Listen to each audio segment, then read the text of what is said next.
Jade. I already have some videos uploaded, so they will be linked down and below, but like, subscribe in this video. And today I will be talking about how to make long distance relationships work. Now, a lot of people say, oh no, you can't do long distance relationship, like it's just not gonna work out, you know, no one's gonna be loyal or faithful, or it's just never gonna happen. I have been in a long distance relationship for almost 9 months now, and it's pretty great. I mean, I think it's because I will go back to see him, but I don't know. Most people think like long distance won't work because say you met someone over the internet and you're still in high school and you know that you're not going to be able to see him, then yeah, I mean, that might be an issue. But if the connection is there, anything is possible.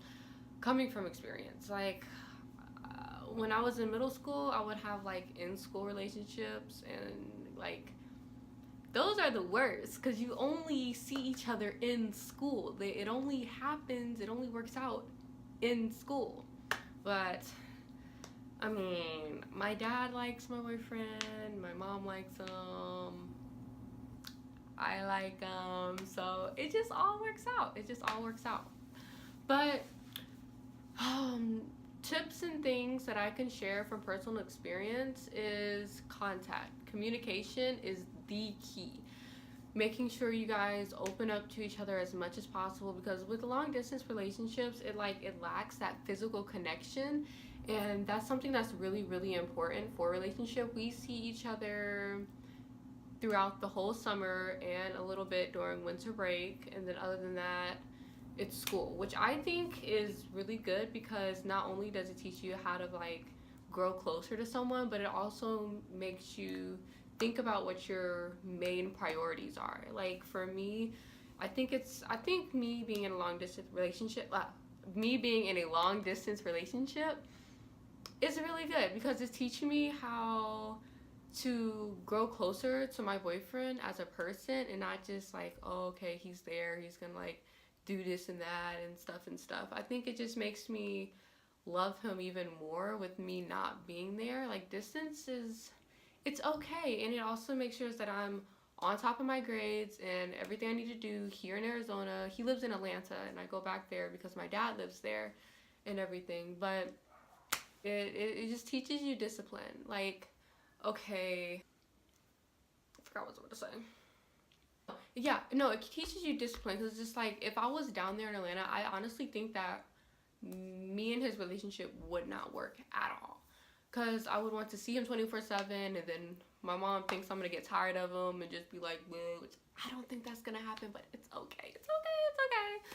But yeah, it just makes me focus on school, me getting good grades, and then having the time with him in the summer is great. I mean, Valentine's Day was pretty good. We weren't there, but we FaceTimed. He got me that bear. I mean, everything's great. I mean, it can work out. You just have to, like I said, communication, build a very strong foundation of trust. Like, everyone's just like, oh, he might be cheating on you, or how does he know you're faithful or loyal and stuff like that. And I'm just like, once you find someone that you really like, and they're like really good, like loyal in a way, like, excuse me, loyal in a good type of way, then you don't have to worry about it. And I think most girls these days, I mean, not trying to throw shade or anything, but like most girls, they are really picky about who they want to go out with. They have to have like a certain criteria that the guys have to meet in their physical appearance without actually really looking at the person itself, like himself itself. Same thing. But no, it's just communication is the key. I mean, that's really all I can say. And then it's like counting the days down that I get to see him is kind of fun, because it's just like, okay, cool, you know, I have 3 months now until I can see my boyfriend, you know, woo, woo. It's like everyone's always like, oh my gosh, like you guys aren't gonna last, you're gonna end up breaking up, and you're gonna find someone in Arizona, he's gonna find something in Atlanta. And I'm like, no, hunty, no, that's not what's about to happen. It's not gonna work out like that. Okay.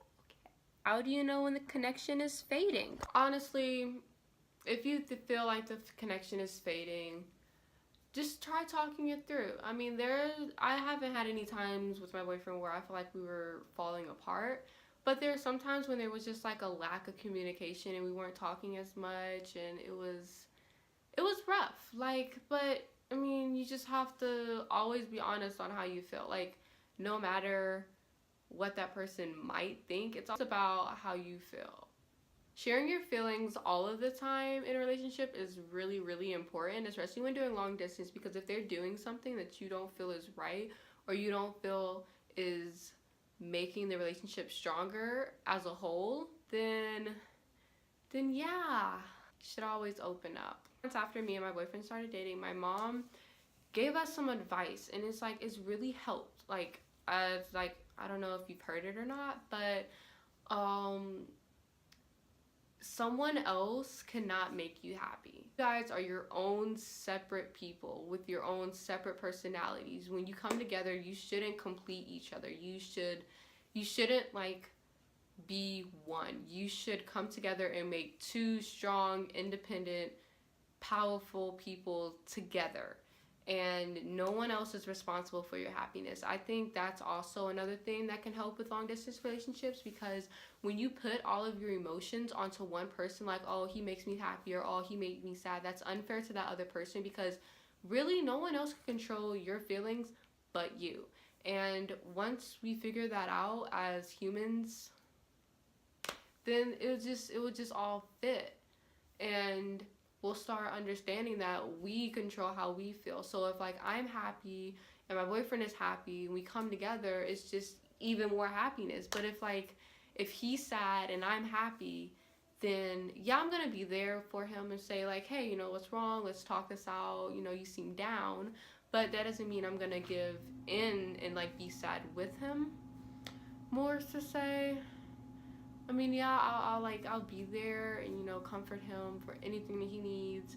But at the end of the day, I'm only responsible for my happiness. He's responsible for his happiness, and same with you guys. I mean, no one else in this world can make you happy but yourself.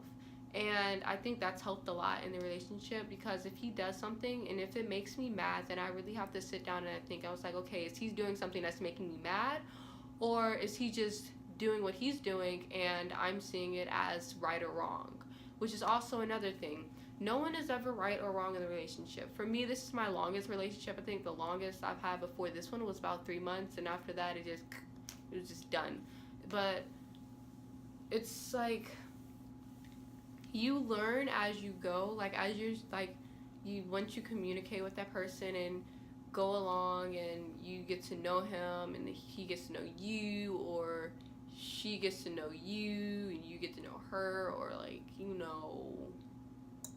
it helps you understand where they come from. Because if they were raised a certain way, or if they was treated wrong in a past relationship, they might be doing some of the things that they're doing now, because they don't know either what's right or wrong, which is technically it's not really right or wrong. It's just more of like making a decision and just suffering the consequences with them.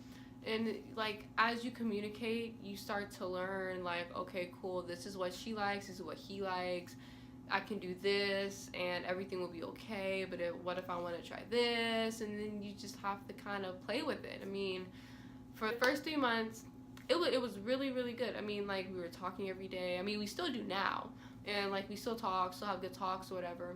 But when it hits that 4 to 6 months, it's really, really rough, because it's like, okay, we've been together for almost like 4 months now, and I can see it kind of fading. Like, you're in a different state, kind of like what's really going on. It's just more, I miss you, I wish you were here. Try calling them or FaceTiming them, like, because we have so much technology now. At least we're not like writing letters and stuff, so that's good. Makes time for them, like, to where the point where they don't feel left out.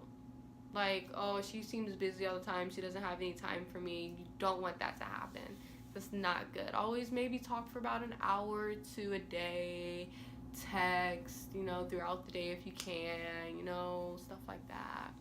But other than that, I mean, I've been in a long distance relationship, like I said, for 9 months, and it's been great. It's been great. I mean, can't wait for the summer, but you know, it's great. It's great. If this video was helpful, please like and add a comment below about your story on if you've ever been in a long distance relationship or any other advice that you would like to share with other people. And be sure to subscribe to my channel for more videos coming up. Bye.